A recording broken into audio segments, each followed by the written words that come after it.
नमस्कार विद्यार्थी बालमित्रांनो, मी श्रीयुत R. P. करपे सर आपल्या सर्वांचं मनस्वी स्वागत करतो. आणि बालमित्रांनो, आज आपण परिसर अभ्यास भाग 1 मधील प्रकरण क्रमांक 3 पृथ्वी आणि जीवसृष्टी, प्रकरण क्रमांक 3 पृथ्वी आणि जीवसृष्टी या प्रकरणाचा सविस्तर अभ्यास करणार आहोत. मित्रांनो, पाठीमागच्या 2 प्रकरणामध्ये आपण आपली पृथ्वी, आपली सूर्यमाला, पृथ्वीचे फिरणे यांचा सविस्तर अभ्यास केलेला आहे. आता मुलांनो, सुरुवातीलाच तुमच्या पुस्तकामध्ये तुम्ही जर पुस्तक उघडून समोर घेतलं असेल तर तुम्हाला एक आकृती दिसत असेल, ठोकळ्यासारखी एक आकृती तुमच्यासमोर आलेली असेल. आता मुलांनो, ही जी आकृती आहे ही आकृती पृथ्वीच्या आवरणाची आहे. सर्वात वरती पृथ्वीचं जे आवरण दाखवलेलं आहे त्यामध्ये वातावरण आहे आणि त्या वातावरणामध्ये तुम्हाला काही चित्र दिसत असतील. पक्षी उडत आहेत, एक गाय तिथं डोंगराच्या जवळ चरते आहे, त्यानंतर पिके वगैरे उगवलेली दिसत आहेत, डोंगरावर हिरवळ दिसते आहे, त्यानंतर वरती ढग दिसत आहेत. म्हणजे जमिनीपासून आपल्याला वरचा जो भाग काही दिसतो तो वातावरणाचा भाग आहे. आपण सुद्धा वातावरणामध्ये राहतो. जर वातावरण नसतं तर आपल्यालाही राहणं शक्य झालं नसतं. त्यानंतर तिथंच त्या वातावरणाच्या खालचा जो आवरणाचा भाग आहे तो जलावरण आहे. त्यामध्ये पाण्याचा भाग दाखवलेला आहे. पाण्यामध्ये मासे वगैरे दाखवलेले आहेत, काही जलचर असतील. जलचर याचा अर्थ पाण्यामध्ये राहणारे प्राणी आणि मग ते तिथं दाखवलेले आहेत. आणि पाण्याच्या खालचा, जमिनीपासून आणि खाली जमिनीच्या आतमधला जो भाग आहे तो शिलावरणाचा भाग तुम्हाला आकृतीमध्ये दाखवलेला दिसत असेल. सुरुवातीलाच तुम्हाला सांगा पाहू असं म्हटलेलं आहे. आता सांगा पाहू यामध्ये तुम्हाला त्यांनी 4 प्रश्न विचारलेले आहेत. पहिला प्रश्न असा आहे, तुम्हाला पाणी कोठून मिळते? दुसरा प्रश्न आहे, तुमचे घर कोणत्या आधारावर बांधलेले आहे? तिसरा प्रश्न आहे, श्वासोच्छ्वास करण्यासाठी तुम्हाला कशाची गरज असते? ही गरज तुम्ही कशी भागवता? आणि चौथा आणि शेवटचा प्रश्न तुम्हाला विचारला आहे, पृथ्वीला प्रकाश आणि उष्णता कोणापासून मिळते? आता मुलांनो, या प्रश्नाची उत्तरं अगदी सहज आणि साधी आहेत. आता ही उत्तरं मी तुम्हाला सांगणार नाही आहे, कारण तुमच्या थोड्या डोक्याला खुराक मिळालं पाहिजे म्हणून मी या प्रश्नांची उत्तरं सांगणार नाही. पण या प्रश्नांची उत्तरं तुम्ही स्वतः सहजासहजी देऊ शकता. जर समजा कुणाला त्याची उत्तरं आलीच नाहीत तर मला व्हॉट्सअपवरती माझ्या नंबरवरती टाका, मी त्याची उत्तरं तुम्हाला सांगेन. आता पहिल्यांदा, पृथ्वीच्या पृष्ठभागावर काही भागात जमीन तर काही भागात पाणी दिसते. पृथ्वीभोवती हवेचे आवरण असते. जमिनीवर, पाण्यात आणि हवेत सजीवांचे अस्तित्व असते. आता सुरुवातीलाच काय म्हटलंय नीट बघा. आपला जो पृथ्वीचा पृष्ठभाग आहे, या पृष्ठभागावर काही भागामध्ये जमीन तर काही भागात तुम्हाला पाणी दिसेल. म्हणजे पृष्ठभागाचा जर विचार केला तर काही जमिनीचा भाग दिसतो तर जमिनीवर काही पाण्याचा भाग दिसतो. आता ह्या पाण्याचं प्रमाण किती आहे, त्यानंतर जमिनीचं प्रमाण किती आहे, पृथ्वीच्या पृष्ठभागावर पाण्याचं प्रमाण किती आणि पृथ्वीच्या पृष्ठभागावर जमिनीचं प्रमाण किती हे आपण पुढं बघणार आहे. पण तरीसुद्धा काही भाग पाण्याचा आणि काही भाग जमिनीचा तुम्हाला दिसतो. आता या पृथ्वीभोवती हवेचं सुद्धा आवरण आहे. म्हणजे आपल्याला हवा जरी डोळ्यानं दिसत नसली तर आपल्याला तिची जाणीव होते. म्हणजे हवेचं आवरण आहे. त्यानंतर जमिनीवर आणि पाण्यामध्ये आणि हवेत सजीवांचं अस्तित्व सुद्धा आहे. म्हणजे सजीव राहतात. काही सजीव जमिनीवर राहतात, काही सजीव पाण्यात राहतात, काही सजीव हवेमध्ये राहतात. आता पृथ्वीवरील अनेक नैसर्गिक घडामोडींना सूर्य कारणीभूत ठरतो. आपल्या पृथ्वीवर ज्या काही घडामोडी होतात, जे काही बदल घडतात, या सगळ्या नैसर्गिक बदलांना, म्हणजे हे कोणी मानव बदलत नाही बरं का, हा निसर्ग नैसर्गिक बदल घडवतोय. आणि ह्या नैसर्गिक सगळ्या बदलांना कारणीभूत जर कोण असेल तर तो सूर्य आहे. सूर्यामुळं या पृथ्वीवर नैसर्गिक बदल घडत असतात, घडामोडी घडत असतात. आता मुलांनो, पृथ्वीवरील जमीन, पाणी आणि हवा आणि सजीव, बघा मी काय म्हणतोय, पृथ्वीवर असणारी जमीन, पाणी, हवा आणि सजीव हे शिलावरण, त्यानंतर जलावरण, वातावरण आणि जीवावरण यांचे प्रतिनिधित्व करतात. पृथ्वीवर असणारी जमीन, पाणी, हवा आणि सजीव किती घटक झाले बघा? 4 घटक झाले. 4 कोणते कोणते? जमीन, पाणी, हवा आणि सजीव हे पृथ्वीवरील 4 घटक आहेत. पुन्हा एकदा सांगतो, जमीन, पाणी, हवा आणि सजीव हे पृथ्वीवरील जे 4 घटक आहेत, हे 4 घटक शिलावरण, जलावरण, वातावरण आणि जीवावरण यांचं प्रतिनिधित्व करतात. आता जीवावरण हे इतर 3ही आवरणात दिसून येते. जे 3 आवरण आहेत पृथ्वीची, शिलावरण, जलावरण आणि वातावरण, त्यामध्ये 3ही आवरणामध्ये तुम्हाला जीवावरण दिसून येईल. आता मुलांनो, आपण शिलावरण आणि जलावरण म्हणजे काय याचा जरा सविस्तर अभ्यास करूया. आता पृथ्वीचे जे बाहेरचे कवच तुम्हाला दिसतं ते कठीण आहे. म्हणजे आपल्या पृथ्वीवर असणारी ही जी जमीन आहे, कवच जे आहे, उदाहरणार्थ तुम्ही नारळ जर घेतला आणि तो नारळ संपूर्ण सोलल्यानंतर आतमध्ये खोबरं आणि पाणी असणार आहे. सगळ्यात आत पाणी, त्याच्या पाण्याच्या वरती खोबऱ्याचा थर आणि त्या खोबऱ्याच्या वरती ती नारळाची कवटी असते. तशीच थोडंसं आपण पृथ्वीचा विचार नारळ असा समजून करूया. म्हणजे वरचा सगळ्यात जो भाग दिसतो आपल्याला हा जमिनीचा भाग, म्हणजे ते कवच म्हणूया. जसं ती कवटी जी असते नारळाची म्हणजे ते नारळाचं कवच, त्याप्रमाणे हा जमिनीचा जो भाग कठीण दिसतो भाग, हा भाग कठीण आहे. ते माती आणि खडकाचे बनलेले आहे. कवच कशाचं बनलेलं आहे बघा? आता दिसणारी ही जी जमीन आहे ही कशापासून बनलेली आहे? काही ठिकाणी तुम्हाला माती दिसते, काही ठिकाणी तुम्हाला खडक दिसतात. म्हणजेच हे पृथ्वीचं जे कवच आहे ते कठीण आहे. ते कशापासून बनलेलं आहे? तर माती व खडकांचे बनलेले आहे. आपण डोंगराळ भागातून जर प्रवास केला तर तुमच्या लक्षात येईल की जमिनीचे आणि खडकांचे थर आपल्याला बघायला मिळतात. तुम्ही जर डोंगराळ प्रदेशातून, डोंगराळ भागातून तुम्हाला कधी जाण्याचा योग आला तर मुद्दामहून तुम्ही त्या डोंगराचं निरीक्षण करा. डोंगराचं निरीक्षण करत असताना तुमच्या लक्षात येईल की जमिनीचे किंवा खडकांचे थर आपल्याला बघायला मिळतील. कोठे जमिनीचा मोठा गवताळ विस्तार दिसतो. आता ह्या पृथ्वीवर पृथ्वीची रचना अशी आहे मुलांनो की काही ठिकाणी तुम्हाला गवताळ भाग असा दिसतो, म्हणजे सगळीकडं गवत उगवलेलं दिसतं.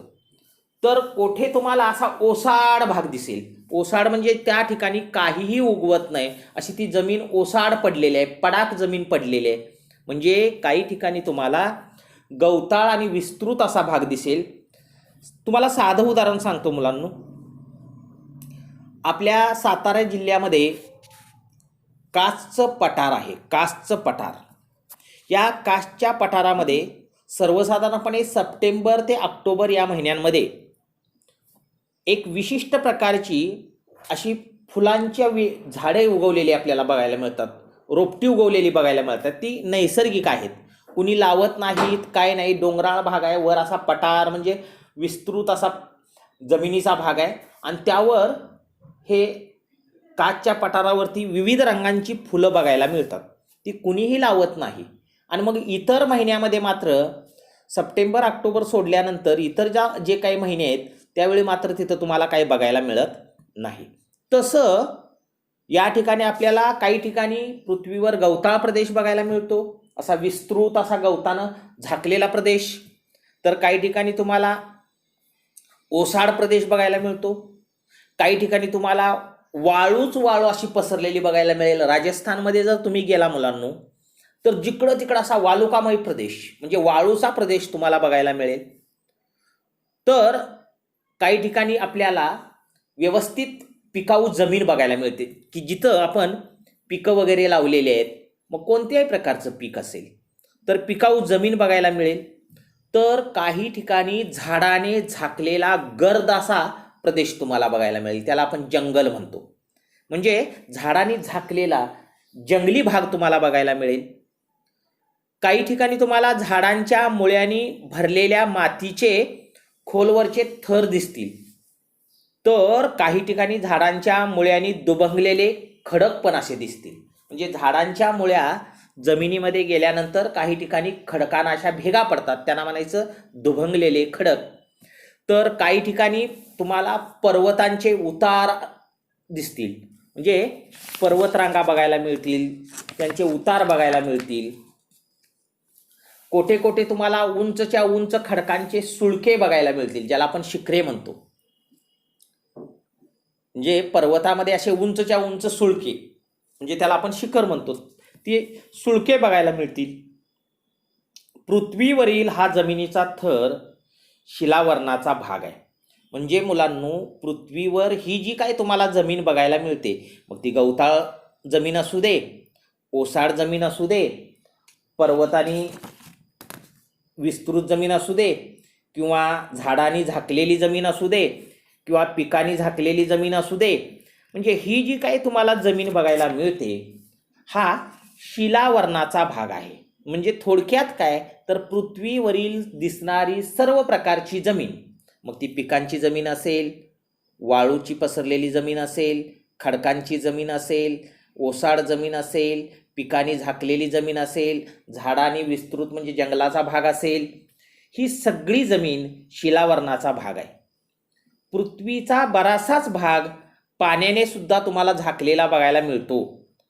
उदाहरणार्थ तुम्ही जर कधी समुद्र पाहिला असेल तर जिथंपर्यंत आपण नजर टाकू तिथंपर्यंत आपणाला पाणीच पाणी दिसतं, जमिनीचा भागच कुठं आपल्याला दिसत नाही. म्हणजे ही पाण्याखाली असणारी जी काय जमीन आहे, पाण्यानं झाकलेली जी काय जमीन आहे, या पाण्याखालीही शिलावरण असते. म्हणजे पाण्यानं झाकलेल्या जमिनीखाली सुद्धा शिलावरण आहे. पाण्यानं झाकलेली जी जमीन आहे तिथं सुद्धा शिलावरण आहे.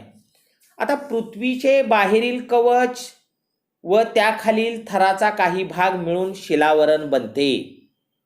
बघा, नुसतं वरची जमीनच अशी नाही, तर पृथ्वीचे बाहेरील कवच म्हणजे ही जी आपल्याला दिसणारी जमीन आहे, ही जमीन आणि त्याखालचा काही थर म्हणजे त्याखाली काही खोदल्यानंतर जी जमीन होईल, जमिनीचा थर असेल, काही थर, आता तो किती असणार आहे, काय असणार आहे ते हे आपण बघणार आहे. तर याचा मिळून शिलावरण बनते.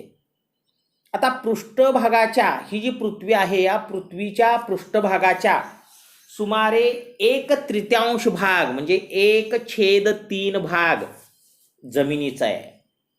पृथ्वीच्या पृष्ठभागाचा सुमारे 1/3 भाग जमिनीचा आहे. जमिनीच्या सलग व मोठ्या भागास खंड म्हणतात. म्हणजे जमिनीचा सलग आणि मोठा पसरलेला भाग असेल तर त्याला आपण खंड म्हणणार आहे. पृथ्वीवरील सर्व जमीन सलग नाही. तुम्ही म्हणणार पृथ्वीवरील सर्व जमीन सलग नाही याचा अर्थ काय, तर मुलांनो या पृथ्वीवरील जमिनीमध्ये कुठं समुद्र आहे, कुठं महासागर आहे, म्हणजे कुठं उंचच्या उंच पर्वत आहेत, म्हणजे ही जमीन अशी विस्तृत अशी सलग नाही, आणि मग ती 7 खंडांमध्ये विभागलेली आहे. या पृथ्वीवर एकूण 7 खंड आहेत. त्या 7 खंडांची मी तुम्हाला नावं सांगतोय, तुम्ही ती वहीमध्ये लिहून सुद्धा घ्यायची आहेत. आता पृथ्वीवर असणारे 7 खंड कोणते? तर 1 आशिया खंड, 2 युरोप खंड, 3 आफ्रिका खंड, 4 उत्तर अमेरिका खंड, 5 दक्षिण अमेरिका खंड, 6 अंटार्क्टिका, तिथं उच्चार नीट बघा पुस्तकामध्ये, अंटार्क्टिका, आणि 7वा खंड आहे ऑस्ट्रेलिया. म्हणजे पृथ्वीवर जेवढी जमीन आहे ती 7 खंडामध्ये विभागलेली आहे. हे जे 7 खंड आहेत त्या 7 खंडांची नावं मी आत्ताच तुम्हाला वरती सांगितलेली आहेत. आता यामध्ये आशिया हा जो खंड आहे हा सर्वात मोठा खंड आहे, आणि मुलांनो सर्वात लहान खंड जो आहे तो आहे ऑस्ट्रेलिया. सर्वात मोठा खंड आशिया, सर्वात लहान खंड ऑस्ट्रेलिया, आणि आपला भारत देश आशिया खंडामध्ये येतो. म्हणजे आपण आशिया खंडामध्ये येतो. तुम्ही ज्या वेळेला बालवाडीमध्ये प्रवेश करता त्यावेळेला तुम्ही तुमचं नाव सांगता, तुमच्या गावाचं नाव सांगता, तुमच्या तालुक्याचं नाव, तुमच्या जिल्ह्याचं नाव, तुमच्या राज्याचं नाव, तुमच्या देशाचं नाव आणि आपल्या खंडाचं नाव आपण सांगतो. तर आपण आशिया खंडामध्ये येतो. भारत हा आपला देश आशिया खंडात येतो. आता जमीन सगळीकडे सपाट किंवा सारख्याच उंचीची नसते. तुम्हाला सुद्धा लक्षात येते की सगळी जमीन एकसारखी नाही, तर काही ठिकाणी चढ, काही ठिकाणी उतार, म्हणजे काही ठिकाणी सपाट, तर काही ठिकाणी जास्त उंचीची, काही ठिकाणी एकदम खोलगट. म्हणजेच उंच सखलपणामुळे, सखल म्हणजे खोलगट किंवा खाली, तिच्या उंच सखलपणामुळे जमिनीला विशिष्ट आकार प्राप्त होतात. बघा, जमीन सगळीकडे एकसारखी नाही, तिच्यामध्ये उंच सखलपणा आहे. उंच सखलपणा म्हणजे काही ठिकाणी ती उंच आहे, काही ठिकाणी खोलगट आहे. तर तिच्या उंच सखलपणामुळे जमिनीला विशिष्ट आकार प्राप्त होतात आणि त्याला आपण भूरूपे म्हणतो. मग भूरूपाची व्याख्या आपण कशी करणार आहे? भूरूपे म्हणजे काय? तर जमीन सगळीकडे सपाट किंवा सारख्याच उंचीची नाही. जमीन सगळीकडे सपाट किंवा सारख्याच उंचीची नाही. तिच्या उंच सखलपणामुळे जमिनीला विशिष्ट आकार प्राप्त होतो. त्यांनाच आपण भूरूपे म्हणतो. आता मग ही भूरूपे याच्याने प्रकार पाडलेले आहेत. त्यामध्ये मैदान, म्हणजे काही ठिकाणी असं मैदान बघायला, सपाट जमीन तुम्हाला बघायला मिळते, त्याला आपण मैदान असे म्हणतो. काही ठिकाणी टेकडी, डोंगर इत्यादी भूरूपे, म्हणजे काही ठिकाणी तुम्हाला टेकडी बघायला मिळेल, काही ठिकाणी डोंगर बघायला मिळेल. टेकडीपेक्षा उंच डोंगर, डोंगरापेक्षा उंच पर्वत. म्हणजे काही ठिकाणी तुम्हाला टेकडी, काही ठिकाणी डोंगर, काही ठिकाणी पर्वत हे बघायला मिळेल. आणि वरती या जमिनीची विविध रूपे, म्हणजे त्याला आपण भूरूपे म्हणतो, ती भूरूपे दाखवलेली आहेत. बघा, तिथं त्या ठिकाणी बेट दाखवलेलं आहे, समुद्र किनारा दाखवलेला आहे, खिंड दाखवलेले आहे. आता खिंड म्हणजे 2 डोंगरामधील किंवा 2 पर्वतामधून जर जाणारी वाट असेल, जाता येता येत असेल तर त्याला खिंड म्हणणार आहे आपण. काही ठिकाणी दरी दाखवलेली आहे, म्हणजे जसा शिखर एकदम उंच असतं तशी दरी एकदम खोलगट असते. काही ठिकाणी पर्वत दाखवलेले आहेत, काही ठिकाणी मैदानं दाखवलेले आहेत, नदी दाखवलेली आहे. हे सगळी जमिनीची विविध रूपे आहेत, त्यांना आपण भूरूपे म्हणणार आहोत.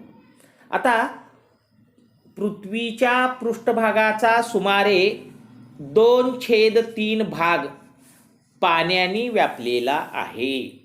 म्हणजे आपण मगाशी बघितलेलं होतं बघा, की पृथ्वीवर जमीन किती आहे आणि पृथ्वीवर पाणी किती आहे नेमकं. तर पृथ्वीच्या पृष्ठभागाचा सुमारे 2/3 भाग, 2/3 भाग हा पाण्याने व्यापलेला आहे. आणि म्हणजेच तुम्हाला टक्केवारीमध्ये मी सांगतो, या पृथ्वीवर 71% पाणी आणि 29% जमीन आहे. आता मुलांनो, तुम्हाला प्रश्न पडला असेल की पाणी खूप जास्त आहे पृथ्वीवर, तरी पण पाण्याची चणचण का भासते, पाण्याची कमतरता का भासते? तर मुलांनो, यापैकी बहुतांश पाणी म्हणजे भरपूर पाणी हे महासागरामध्ये सामावलेले आहे. बरेचसेच पाणी हे महासागरामध्ये सामावलेले आहे. आणि महासागरामधील पाणी जे आहे ते पाणी खारे पाणी असते. त्याचा वापर आपल्याला करता येत नाही किंवा त्याचा उपयोग आपल्याला दैनंदिन जीवनामध्ये होत नाही. आता या महासागरांची नावं मी सांगतोय. एक, अटलांटिक महासागर. पृथ्वीवर असणारे जे महासागर आहेत त्यामधलं पहिला महासागर आहे अटलांटिक महासागर. दुसरा महासागर आहे पॅसिफिक महासागर.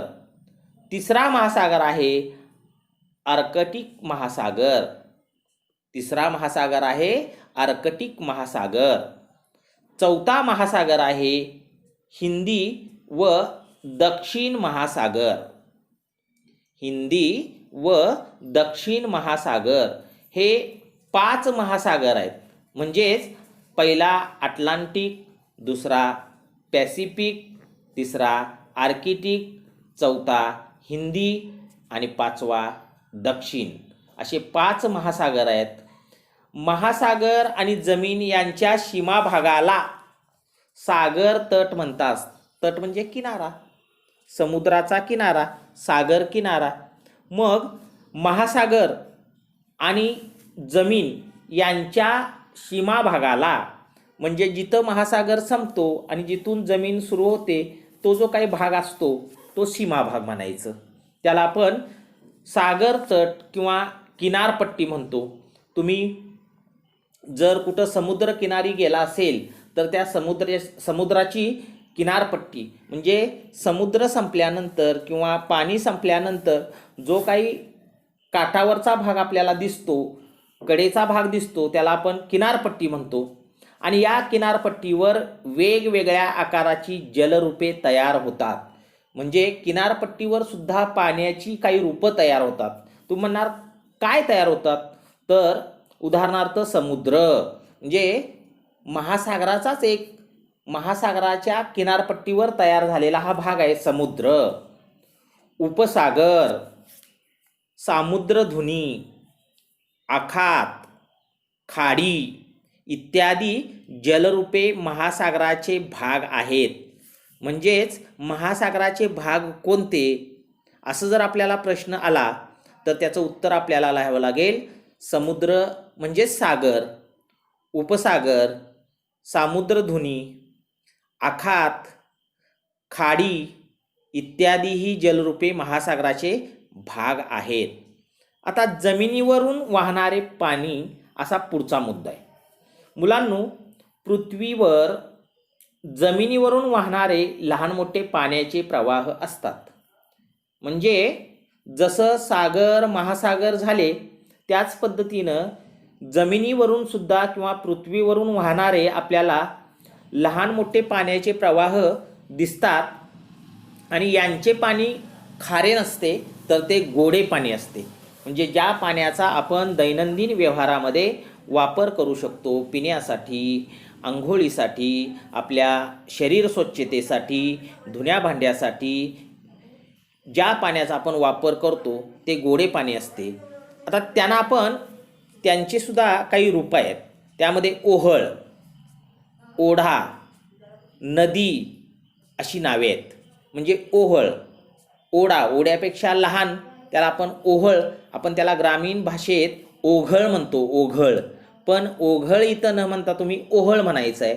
ओहळ, ओढा, नदी अशी भूरूपे. आता मुलांनो, यामध्ये ओहळ हे जलरूप आहे, ओढा हे जलरूप आहे, नदी हे जलरूप आहे. म्हणजे ओहळ, ओढा, नदी ही जलरूपे आहेत. या जलरूपांपैकी ओहळ सर्वात लहान आहे, तर नदी सर्वात मोठी आहे. आता ओहळ, ओढे एकमेकांना जोडले जाऊन उपनद्या तयार होतात. उपनद्या कशा तयार होतात बघा. हे जे ओहळ आणि ओढे आहेत ते एकमेकांना जोडतात, त्यांचं पाणी एकमेकांमध्ये मिसळतं आणि मोठा पाण्याचा प्रवाह तयार होतो आणि ती उपनदी तयार होते. या उपनद्या एकमेकांना जोडल्या जाऊन पुन्हा मोठ्या नद्या बनतात आणि एखाद्या जागी नदीचे पाणी बघा, एखाद्या जागी नदीचे पाणी नैसर्गिकरित्या उंचीवरून खाली पडते, तेथे धबधबा तयार होतो.